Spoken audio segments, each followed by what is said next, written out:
नमस्ते बच्चों। आज हम हिंदी के व्याकरण के बारे में जानकारी देखने वाले हैं। इसी व्याकरण में विराम चिन्ह और कोष्टक, इन दो भागों की जानकारी आज के तासिका में हम देखने वाले हैं।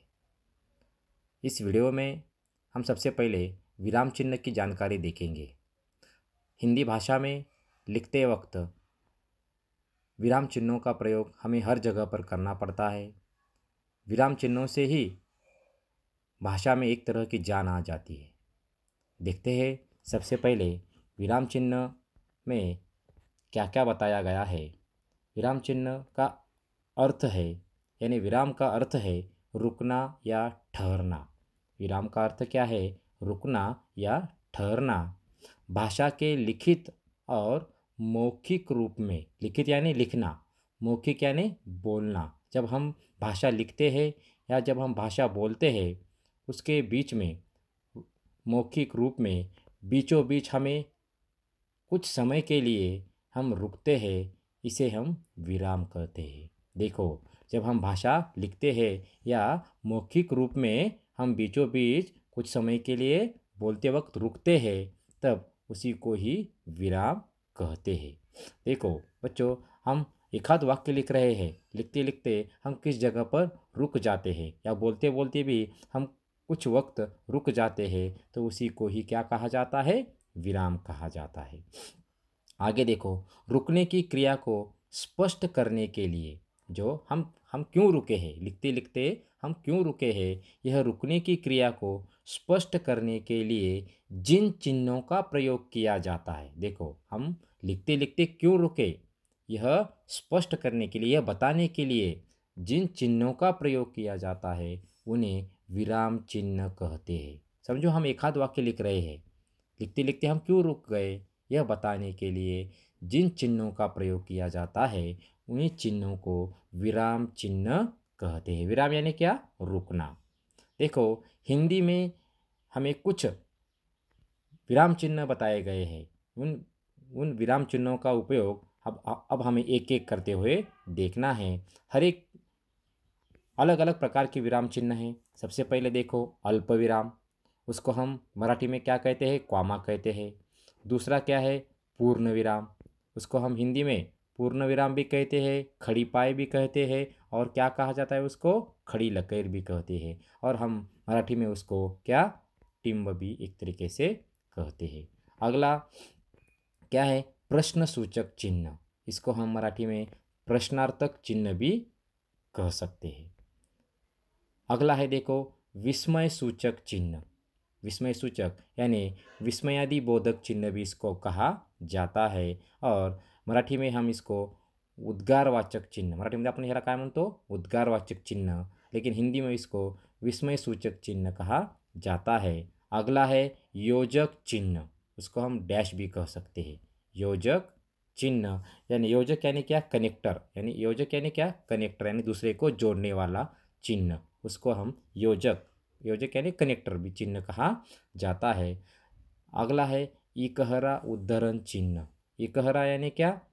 उद्धरण यानी देखो, उद्गारवाचक नहीं, इकहरा यानी एकेरी, हम मराठी में क्या कहते हैं? एकेरी।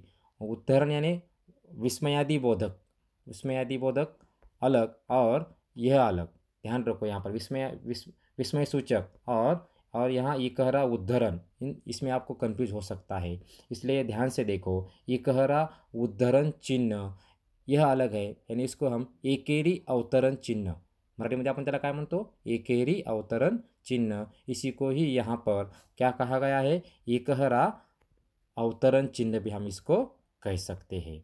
अगला है दोहरा उद्धरण चिन्ह। उद्धरण यानी अवतरण, यानी दोहरी अवतरण चिन्ह, दोहरा अवतरण चिन्ह भी इस चिन्ह को हम कह सकते हैं। अगला है देखो, निर्देशक चिन्ह। अगला क्या है? निर्देशक, यानी यह एक बड़ा सा कनेक्टर भी हम इसको कह सकते हैं, यानी यहाँ पे छोटा है और यहाँ पर बड़ा है, यानी इसको निर्देशक चिन्ह इसको कहा जाता है। निर्देशक यानी आगे क्या है ऐसा बताने वाला, जो हम उसको निर्देशक चिन्ह कह सकते हैं। चलो एक एक करके हर एक के उदाहरण हम यहाँ पर देखेंगे। यहाँ पर हमें एक प्रश्न भी परीक्षा में आ सकता है। निम्नलिखित वाक्यों में उचित विराम चिन्ह लगाओ और उनके नाम लिखो। क्या कहा जा सकता है? निम्नलिखित वाक्यों में उचित विराम चिन्ह लगाओ और उनके नाम लिखो। एक आध आपको वाक्य दिया जाता है और उसको विराम चिन्ह आपको लगाना पड़ता है, और कौन से प्रकार का वह विराम चिन्ह है वह भी, उसका प्रकार भी लिखो, ऐसा भी आपको कहा जा सकता है। यह सभी प्रकार लिखने की ज़रूरत आपको हर वक्त नहीं होती है, सिर्फ विराम चिन्ह लगाओ, ऐसे ज़्यादा तरीके से प्रश्न परीक्षा में आते हैं। सबसे पहले हम देखेंगे एक 4-5 उदाहरण हम यहाँ पर देखने वाले हैं। सबसे पहले एक उदाहरण देखो, हम पूजा का जन्मदिन हंसी खुशी से मनाएंगे। ध्यान से देखो, हम पूजा का जन्मदिन हंसी खुशी से मनाएंगे। इस वाक्य को आपको क्या करना है? उचित विराम चिन्ह लगाना है। नीचे देखो कैसे विराम चिन्ह लगाया गया है। इसमें से कौन से वाक्य को विराम चिन्ह लगाया जाएगा? हंसी खुशी। यह एक लययुक्त शब्द है, इसीलिए हम पूजा का जन्मदिन हंसी खुशी, यहाँ पर योजक चिन्ह यानी कनेक्टर, योजक यानी क्या? कनेक्टर, इस चिन्ह का यहाँ पर प्रयोग किया गया है। हम पूजा का जन्मदिन हंसी खुशी से मनाएंगे। और एक उदाहरण देखेंगे हम, माँ अब पानी की एक भी बूंद बर्बाद नहीं होगी, बबलू बोला। देखो यहाँ पर एक उदाहरण बताया गया है। क्या? माँ अब पानी की एक भी बूंद बर्बाद नहीं होगी, ऐसा कौन बोला? बबलू बोला। तो यहाँ पर हमें किस तरीके से इसको विराम चिन्ह लगाया गया है? देखो माँ, यहाँ इसको तो अल्प विराम पहले से ही दिया गया है, लेकिन यहाँ पर क्या किया गया है? दोहरा अवतरण, दोहरा उद्धरण यानी अवतरण चिन्ह यहाँ पर बताया गया है। अवतरण चिन्ह, माँ अब पानी की एक भी बूंद बर्बाद नहीं होगी, पूर्ण विराम, और दोहरा अवतरण चिन्ह बंद कर दिया गया है, बबलू बोला। यानी यहाँ पर दोहरा अवतरण चिन्ह यानी दो अलग अलग वाक्य है। यहाँ पर यह पहला वाक्य है, माँ अब पानी की एक भी बूंद बर्बाद नहीं होगी, यह दोहरा अवतरण चिन्ह में आएगा, और उसके आगे ये किसने वाक्य कहा है? बबलू ने कहा है। अब आगे देखो तीसरा उदाहरण, गुरुदेव रविंद्रनाथ की सबसे प्रसिद्ध पुस्तक गीतांजलि है। देखो गुरु रविंद्रनाथ जी की सबसे प्रसिद्ध पुस्तक कौन सी है? गीतांजलि है, यानी प्रसिद्ध पुस्तक। तो देखेंगे यहाँ पर किस जगह पर विराम चिन्ह लगाया गया है? गुरुदेव रविंद्रनाथ की सबसे प्रसिद्ध पुस्तक कौन सी है? गीतांजलि। यानी गीतांजलि, यह इस शब्द को क्या? एकहरा अवतरण चिन्ह यानी एकहरा उद्धरण चिन्ह भी उसका हम कह सकते हैं, वो यहाँ पर गीतांजलि इस शब्द को लगाया गया है। अब और एक उदाहरण देखेंगे हम, यहाँ पर कौन सा है? तिलक ने कहा था, तिलक ने कहा था यानी लोकमान्य तिलक। मराठी में हम लोकमान्य तिलक कहते हैं, लेकिन हिंदी में उनको तिलक कहा जाता है। तिलक ने कहा था, स्वतंत्रता हमारा जन्मसिद्ध अधिकार है। देखो तिलक तो किस जगह पर चिन्ह लगाया गया है? विराम चिन्ह लगाया गया है। देखो तिलक ने कहा था यानी निर्देशक चिन्ह कहा गया है, निर्देश किया गया है। तिलक जी ने निर्देश दिया था, कहा था स्वतंत्रता हमारा जन्मसिद्ध अधिकार है। यानी यहाँ पर तिलक जी ने निर्देश किया है, इसीलिए यहाँ पर निर्देशक चिन्ह, यहाँ पर चिन्ह का प्रयोग किया गया है। स्वतंत्रता हमारा जन्मसिद्ध अधिकार है। देखो बच्चों, ऐसे और वाक्य खत्म होने के बाद पूर्ण विराम जैसे चिन्हों का प्रयोग किया जाता है। ऐसे बहुत से शब्द है, बहुत से वाक्य है, इन जगह पर ऐसे चिन्हों का प्रयोग किया जाता है। ऐसे बहुत से शब्द भी है जिनका प्रयोग हम बोलते वक्त भी उस जगह जगह पर हम रुकते हैं, और उन जगह पर क्या ऐसे अलग अलग विराम चिन्हों का भी प्रयोग किया जाता है। अब आगे देखो, आगे क्या कहा गया है। अगला जो व्याकरण का प्रकार है वह है कोष्टक। यह बहुत ही महत्वपूर्ण है, यह भी बड़ा ही महत्वपूर्ण है। कोष्टक यानी कंस, अलग अलग कंसों की कंस, हम मराठी में हम उसको कंस कहते हैं। इन कोष्टकों की जानकारी आज हम यहाँ पर देखने वाले हैं। देखेंगे कोष्ठक के कौन कौन से प्रकार हैं। देखो, पहला है छोटा कोष्ठक, इसको हम मराठी में कंस कहते हैं। दूसरा है बड़ा वर्गाकार कोष्ठक, यानी वर्ग के आकार का जो कोष्ठक होता है उसको बड़ा वर्गाकार कोष्ठक कहते हैं। तीसरा है मंझला सर्पाकार कोष्ठक, जैसा सर्प का आकार होता है वैसा ही उसको सर्पाकार कोष्ठक कहते हैं। इसका हम गणित में ज़्यादा तरीके से उपयोग करते हैं। और आगे है क्या, हंसपद।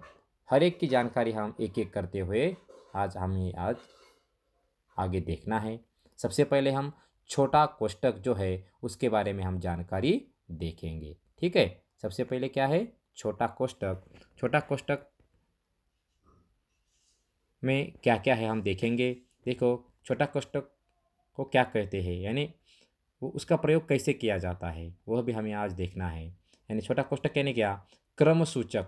क्रम सूचक यानी क्रम क्रम बताने वाला। इसके आगे यह क्रम है ऐसा जब हम बताते हैं उस जगह पर छोटा कोष्ठक का प्रयोग करते हैं। क्रम सूचक अक्षर, क्रम सूचक, इसके बाद यह क्रमांक है ऐसा अक्षर, अंक। संवाद में जब हम एक आध संवाद करते हैं तो हर जगह पर संवाद करते वक्त इस छोटा कोष्ठक का प्रयोग किया जाता है। संवादमय लेखों में हाव भाव सूचित करने के लिए, देखो संवादमय जब हम लेख लिखते हैं वहाँ पर हाव भाव सूचित करने के लिए छोटा कोष्ठक इसका प्रयोग हम करते हैं। क्रमांक, इसके बाद अलग क्रमांक है। अंकों को बताने के लिए भी, अंकों को भी हम छोटा कोष्ठक का प्रयोग करते हैं। संवाद में जब हम लेखन करते हैं तब उसका हाव भाव बताने के लिए भी हम क्या, इस छोटा कोष्ठक का प्रयोग करते हैं। देखते हैं यहाँ पर हमें एक दो उदाहरण बताए गए। जैसे नंबर 1 देखो, अ को भी क्या किया गया है, इसको भी छोटा कोष्ठक बनाया गया है। एक वाक्य है, सागर आश्चर्य से आप सब मेरा इंतज़ार कर रहे हैं। यानी यह वाक्य ऐसा भी बन सकता है, सागर कह रहा है, सागर कहता है आप सब मेरा इंतज़ार कर रहे हैं, तब सागर आश्चर्य से कहे, सागर यानी यह वाक्य कैसा कहा है, आश्चर्य से कहा है, इसलिए आश्चर्य इस शब्द को क्या किया गया है, छोटा कोष्ठक उसको लगाया गया है। यानी आपको जल्द समझ में आएगा कि ऐसे जगह पर ऐसे कोष्ठकों का प्रयोग किया जाता है। अगला उदाहरण देखो, ब, निम्न प्रश्न हल करो। निम्न प्रश्न हल करो, देखो यहाँ पर क्रम सूचक अक्षर या और अक्षर बताने के लिए, क्रम सूचक अंक बताने के लिए, यानी एक के बाद एक प्रश्न कैसे है, एक क्रम के बाद दूसरा प्रश्न क्रम से कैसे आता है। अ और ब, इन दोनों को भी क्या किया गया है, छोटा कोष्ठक इन दोनों को भी यहाँ पर लगाया गया है। ऐसे गणित में भी बहुत सी जगह पर इस छोटे कोष्ठक का प्रयोग हर वक्त किया जाता है और हम इसका उपयोग हर जगह पर करते हैं। अब कोष्ठक का जो दूसरा प्रकार है वह है बड़ा वर्गाकार कोष्ठक। इसको बड़ा कोष्ठक भी कह सकते हैं और वर्गाकार यानी वर्ग के आकार का है, वर्ग के आकार का है, इसलिए इसको बड़ा वर्गाकार कोष्ठक भी कहा गया है। देखते हैं इसकी व्याख्या। सबसे पहले, लेखन में त्रुटि, अगर हम लिख रहे हैं, त्रुटि यानी दोष, अगर लेखन में आपका कोई दोष आ गया हो, या पूर्ति बताने के लिए, अगर आपके लेखन में एक आध कोई त्रुटि आ गई है तो उसमें नया शब्द डालने के लिए, या एक आध शब्द के दो अर्थ है ऐसा बताने के लिए, तब उस जगह पर इस वर्गाकार कोष्ठक का प्रयोग करते हैं। लेखन में त्रुटि या पूर्ति यानी नया शब्द डालने के लिए, या दूसरे कोष्ठक को घेरने के लिए, पहले से ही एक कोष्ठक है और तो उस कोष्ठक को घेरने के लिए यानी उसको और एक कोष्ठक लगाने के लिए बड़ा यानी वर्गाकार कोष्ठक का प्रयोग किया जाता है। पहले से ही एक कोष्ठक है और आपको और एक शब्द डालना है और फिर उसको बड़ा कोष्ठक लगाना है, उस जगह पर भी बड़ा यानी वर्गाकार कोष्ठक का प्रयोग किया जाता है।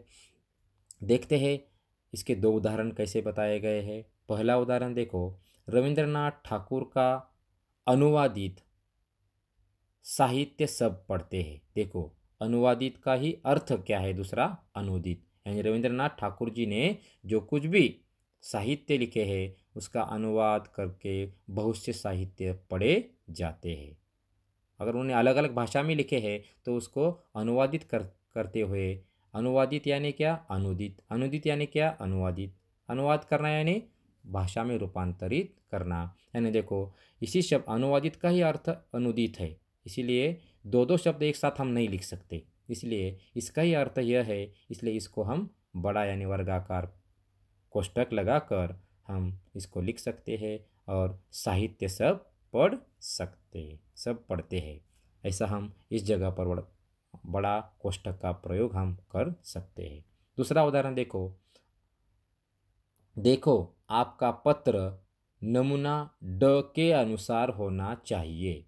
देखो यहाँ पर पहले ही ड को छोटा कोष्ठक लगाया गया है, अब उसके साथ में नमूना यह शब्द आया है, इसलिए इन दोनों को भी घेरने के लिए इस बड़े यानी इस वर्गाकार कोष्ठक का प्रयोग किया गया है। देखो आपका पत्र नमूना ड, यह दोनों शब्द अलग अलग है, यानी ड को पहले से ही एक कोष्ठक लगाया गया है, छोटा कोष्ठक, फिर उसको घेरने के लिए एक बड़ा यानी वर्गाकार कोष्ठक का प्रयोग किया गया है। अब देखो हम कोष्ठक का तीसरा जो प्रकार है वह है, कौन सा है तीसरा, मेंजला यानी सर्पाकार, उसको क्या कहा जाता है, सर्पाकार कोष्ठक। सर्प के आकार का होता है इसलिए उसको सर्पाकार कोष्ठक भी कहा जाता है। मंजला यानी सर्पाकार कोष्ठक। देखते हैं इसके बारे में हमें क्या बताया गया है। एक साधारण पद, एक साधारण यानी एक जैसे पद, एक जैसे वाक्य, एक जैसे वाक्य पद से संबंध रखने वाले, एक साधारण पद से संबंध रखने वाले अलग अलग पंक्तियों के शब्दों को मिलाने के लिए सर्पाकार कोष्ठक का प्रयोग किया जाता है। देखो एक साधारण तो पद है, एक साधारण पद से एक ही एक ही एक ही वाक्य है लेकिन अलग अलग शब्द है, तो उनका उससे संबंध जोड़ने के लिए एक साधारण पद से संबंध रखने वाले अलग अलग पंक्तियों के शब्दों को मिलाने के लिए सर्पाकार कोष्ठक का प्रयोग करते हैं। उदाहरण में देखो आपको समझ में आएगा क्या कहा गया है। देखो वाक्य एक ही है लेकिन यहाँ पर शब्द अलग अलग है।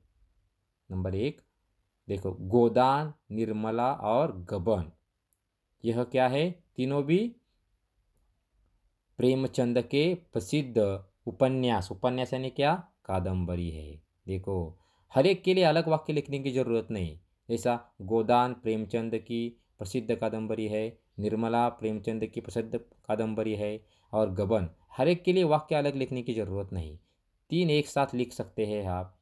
गोदान, निर्मला और गबन यह प्रेमचंद जी ने ही लिखी हुई तीनों भी प्रसिद्ध उपन्यास यानी कादम्बरी है। तीन वाक्य लिखने के जगह पर एक ही वाक्य में हम इन तीनों का प्रयोग कर सकते हैं, इसलिए तीनों दिखाने के लिए यहाँ पर सर्पाकार कोष्ठक का प्रयोग किया गया है। देखो आगे देखो, दूसरा उदाहरण देखो, तुलसीदास और कालिदास, इनके लिए अलग वाक्य लिखने की जरूरत नहीं है, दोनों भी क्या है, महाकवि माने जाते हैं, इसीलिए यहाँ पर इन दोनों के लिए सर्पाकार कोष्ठक का प्रयोग किया गया है। अब देखो आगे चौथा प्रकार कौन सा है, हंसपद। हंसपद यानी इसका भी प्रयोग हिंदी में बहुत जगह पर किया जाता है। देखते हैं क्या कहा है। लेखन में जब कोई शब्द छूट जाता है, समझो आप एक आध वाक्य लिखते हैं, लिखते लिखते आपका एक आध शब्द आप लिखना भूल जाते हैं, लेखन में जब कोई शब्द छूट जाते हैं तब उसे पंक्ति के ऊपर लिखकर हंसपद यह चिन्ह लगाते हैं। क्या कहा है देखो, अगर आप एक आध वाक्य लिख रहे हो तो आपका एक आध कोई शब्द छूट गया हो तब उसे पंक्ति के ऊपर लिखा जाता है और यह चिन्ह लगाया जाता है, जिससे पता चलता है पढ़ने वाले को कि इसका यहाँ पर एक शब्द छूट गया है और उसने वह शब्द ऊपर लिखा हुआ है। देखते हैं उदाहरण, उदाहरण की सहायता से हमें देखना है कि हंस पद कैसे लगाया जाता है। नंबर पहला देखो, अस्मिन ने, अस्मी ने भेंट कार्ड बनाया, अस्मी ने भेंट कार्ड बनाया। यहाँ पर एक शब्द, यह वाक्य ठीक है लेकिन आपका एक शब्द वहाँ पर लिखना रह गया है, तो आप उस शब्द को ऊपर लिख सकते हैं। अस्मिन ने सुंदर भेंट कार्ड बनाया। तो यहाँ पर आप हंसपद इस चिन्ह का प्रयोग करते हुए, इस कोष्ठक का प्रयोग करके आप सुंदर यह शब्द ऊपर लिख सकते हैं और नीचे हंस पद लगा सकते हैं, जो पढ़ने वाले को पता चलता है कि उसका यहाँ पर एक शब्द लिखना रह गया है और यह शब्द का प्रयोग यहाँ पर करना चाहिए। और एक उदाहरण देखो, पिताजी कल आएंगे। उसका यहाँ पर अगर आपका एक आध शब्द रह गया है, कौन सा, मुंबई, तो पढ़ने वाला पढ़ेगा पिताजी कल मुंबई आएंगे, क्योंकि अगर आपने नीचे यह हंस पद, यह चिन्ह, यह कोष्ठक लगाया तो पढ़ने वाला पढ़ेगा पिताजी कल मुंबई आएंगे। देखो बच्चों, इस तरीके से कुल मिलाकर यहाँ पर छोटा कोष्ठक, बड़ा वर्गाकार कोष्ठक, मैंजला सर्पाकार कोष्ठक और हंस पद, ऐसे 4 प्रकार हमने कोष्ठक के देखे हैं। यहाँ पर कुछ एक आध प्रश्न परीक्षा में भी आ सकता है। निम्नलिखित वाक्यों में उचित विराम चिन्ह लगाओ। उचित विराम चिन्ह आपको क्या करना है, लगाना है। देखो यहाँ पर एक उदाहरण हमने यहाँ पर बताया गया है, कामायनी महाकाव्य, यह एक महाकाव्य है। इसका लेखन कवि जयशंकर प्रसाद इन्होंने किया है। तो यहाँ पर एक निर्देशक चिन्ह यहाँ पर लगाया गया है और कामायनी को भी एक क्या क्या यहाँ पर एक छोटा कोष्ठक भी वहाँ पर लगाया गया हुआ हमें दिखाई दे रहा है। उसके बाद में आखिर में आपको एक खड़ी पाय या पूर्ण विराम भी यहाँ पर लगाया हुआ दिखाई दे रहा है। हर एक वाक्य के खत्म होने के बाद जैसे ही आपको क्या करना है, पूर्ण विराम यानी खड़ी पाय आपको देना है। आगे देखो दूसरा उदाहरण, विशाखा लंदन से दिल्ली आती है, आने की सूचना नहीं देती। देखो विशाखा लंदन से दिल्ली आती है, कैसे आती है, हवा जैसी। यह शब्द विशेष है, यह बताने के लिए यहाँ पर एक क्या बड़ा कोष्ठक का यहाँ पर प्रयोग यहाँ पर किया गया है और एक निर्देशक चिन्ह का भी यहाँ पर प्रयोग किया गया है और आने की सूचना वह नहीं देती, यह वाक्य यहाँ पर पूरा हो जाता है। देखो आपको वाक्य ध्यान से पढ़ना है और कौन सी जगह पर कौन सा चिन्ह लगाया जा सकता है वो आपको ध्यान में रखना है। आगे है, बाल भारती सुलभ भारती हिंदी की पुस्तकें है। बाल भारती और सुलभ भारती दोनों भी क्या है, हिंदी की पुस्तकें है। यह भी आपको ध्यान में रखना है, यह दोनों भी हिंदी की ही पुस्तकें है। और उसी के साथ साथ देखो बच्चों, चौथा उदाहरण है, किसी दिन हम भी आपके घर आएंगे। किसी दिन हम भी आपके घर, घर यह एक शब्द क्या है, यहाँ पर रह गया था, इसीलिए वहाँ पर वह ऊपर लिखा गया है और नीचे हंस पद लगाया गया है।